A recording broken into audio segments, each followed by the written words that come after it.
दोस्तों, horror and thriller stories in Hindi में मैं आपका दिल से स्वागत करता हूं। हमारे इस चैनल को ज़्यादा से ज़्यादा सब्सक्राइब करें, लाइक करें ताकि हम आपके लिए और भी नई कहानियां ला सकें।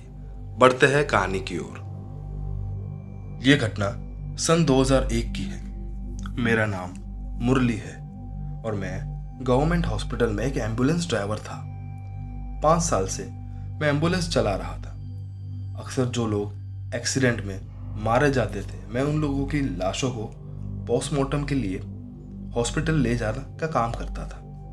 वैसे तो मेरे साथ बहुत सी घटनाएं हुई है, वो भी मैं आप लोगों के साथ किसी दिन शेयर करूंगा। पर यह भयानक घटना जो मैं आप लोगों से शेयर कर रहा हूँ, उसमें मेरी जान भी जा सकती थी। एक दिन मैं ड्यूटी ख़त्म करके घर आया कि अचानक मुझे हॉस्पिटल से फ़ोन आया कि रात वाला ड्राइवर आज काम पे नहीं आया है और मेरे घर से कुछ 6 से 7 किलोमीटर दूर ही एक खाई से लाश मिली है।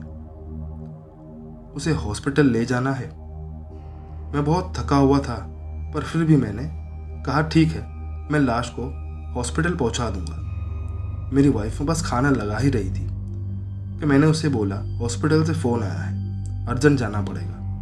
तो उसने एक डब्बे में 2 रोटी और भाजी मुझे दे दी कि मैं रास्ते में खा लूँ। मैंने एम्बुलेंस चालू की और लोकेशन पे पहुंच गया। अक्सर मेरे साथ गोपाल रहता था एम्बुलेंस में, पर उसे तो मैंने पहले ही घर छोड़ दिया था, तो मैं अकेला ही चला गया। लाश को खाई से निकालते निकालते देर हो गई थी। करीब रात के 12 बज रहे थे। मुझे नींद भी बहुत आ रही थी। फिर पुलिस वालों को मदद से लाश को एम्बुलेंस में रखा गया। लाश को जानवरों ने अलग अलग जगह से नोच के खाया था। मुझसे तो वो लाश देखी भी नहीं जा रही थी। अब मैं यही सोच रहा था कि किसी तरह इस लाश को हॉस्पिटल पहुंचा दूं और घर जाके सो जाऊं। 3 किलोमीटर का जंगल का रास्ता था, जहां बिल्कुल स्ट्रीट लाइट नहीं थी और आगे से हाईवे कनेक्टेड था, जहां से 4 किलोमीटर की दूरी पे ही हॉस्पिटल था। मैं अकेले वो लाश को लेके हॉस्पिटल जा रहा था कि अचानक ऐसा लगा कि गाड़ी से कोई चीज़ टकराई। मैं जल्दी से गाड़ी से उतरा तो देखा कि एक 80-90 साल का बूढ़ा आदमी रास्ते में गिरा हुआ था। मैंने उसको उठाया और पूछा, चचा लगी तो नहीं? उसने कहा, पैर में लगा है बेटा। जब मैंने उसके पैर की तरफ देखा तो खून निकल रहा था और उसका पैर काफ़ी जख्मी हो गया था। मैंने उसको पूछा, अरे चाचा, आप इतनी रात में ऐसे जंगल से अकेले कहाँ जा रहे हो? तो उसने कहा, बेटा अपना खाना लेने जा आया था। मैंने कहा, पर अब तो आपको हॉस्पिटल लेके जाना पड़ेगा, ज़्यादा लग गया है आपको, मैं पट्टी लगा देता हूँ। पर वो कहने लगा, कोई बात नहीं बेटा, वो कुछ ही देर में सही हो जाएगा। मैंने उसका हाथ पकड़ा और उसको एम्बुलेंस में बिठाया मेरे बाजू की सीट पे और गाड़ी चलाने लगा। अब अंधेरे के वजह से उसका चेहरा मुझे ठीक से दिखाई नहीं दे रहा था। उसने अपने चेहरे पर मफलर डाला हुआ था, मतलब चेहरे को मफलर से ढका हुआ था। वो बार बार पीछे लाश की तरफ देख रहा था। मैंने उसको पूछा, क्या हुआ चाचा?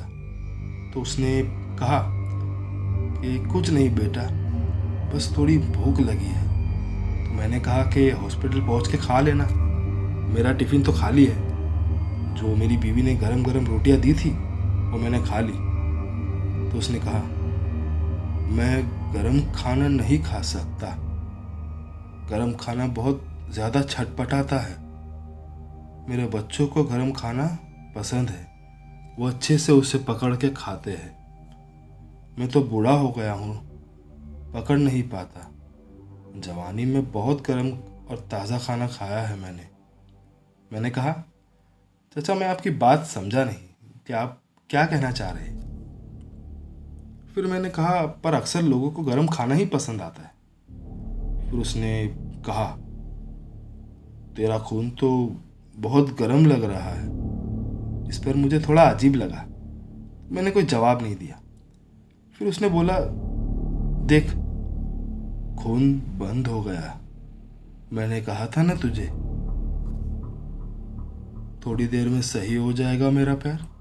जब मैंने उसका पैर देखा तो पैर एकदम ठीक था, कोई मार का निशान नहीं, कोई खून नहीं निकल रहा था। मैंने सोचा ये कैसा हो सकता है, अभी थोड़ी देर पहले तो पैर से खून निकल रहा था और काफ़ी जख्मी भी था उसका पैर। फिर उस बूढ़े ने कहा, गाड़ी रोक और मुझे मेरा खाना दे दे, मैं चला जाऊंगा। मैंने कहा, अरे चाचा, खाना मैं खा चुका हूँ, अभी कुछ भी नहीं है मेरे पास खाने के लिए। वो हंसने लगा और भारी आवाज़ में बोला, मेरा खाना तो पीछे है, मैं और मेरी बीवी इसको खा रहे थे कि तुम लोगों ने हमारा खाना छीन लिया। मेरे बच्चों को तो गर्म खाना मिल चुका होगा अब तक, पर मैं और मेरी बीवी भूखे हैं। मुझे कुछ समझ ही नहीं आ रहा था। ऐसा लग रहा था कि बूढ़ा शायद पागल तो नहीं है। तभी उसने कहा, अगर जीना चाहता है तो अगली बार इस रास्ते पे मत आना। कल इसी गाड़ी के ड्राइवर का मेरे बेटों ने शिकार किया था। जब तक वो गर्म था छटपटा रहा था। मेरे बेटों ने उसे मज़े से नोच नोच के खाया और जब ठंडा हो गया तो उसे हम दोनों को दे दिया खाने के लिए। और वो ज़ोर से हंसने लगा। जैसे ही मैंने उसकी तरफ देखा तो उसका चेहरा इतना भयानक था कि मैं जान बचाने के लिए गाड़ी से कूद गया। जब मेरी आंख खुली तो मैं हॉस्पिटल में था। मैंने किसी को इसके बारे में कुछ नहीं बताया, बस इतना बताया कि गाड़ी का कंट्रोल खोने से एक्सीडेंट हो गया। मैंने लोगों को लाश के बारे में पूछा, पर किसी ने कहा कि लाश मिली ही नहीं, शायद कोई जानवर ले गया रहेगा। पर मैं अब किसी भी ड्राइवर को उस रास्ते पर जाने नहीं देता। फिर मैंने जब ये घटना एक मेरे दोस्त को बताई तो उसने मुझे कहा कि वो एक जिन था और ऐसे जिन गुस्सैल स्वभाव के होते हैं जो इंसानों को पसंद नहीं करते, और अगर इंसान अकेला दिख जाए तो उनके पीछे लग जाते हैं और फिर उन्हें किसी सुनसान जगह ले जाकर जिंदा ही खाते हैं। किसी का भी रूप ले सकते हैं और ऐसे जिन अपने परिवारों के साथ वीरानों में रहते हैं। तो ये थी मुरली की भयानक कहानी।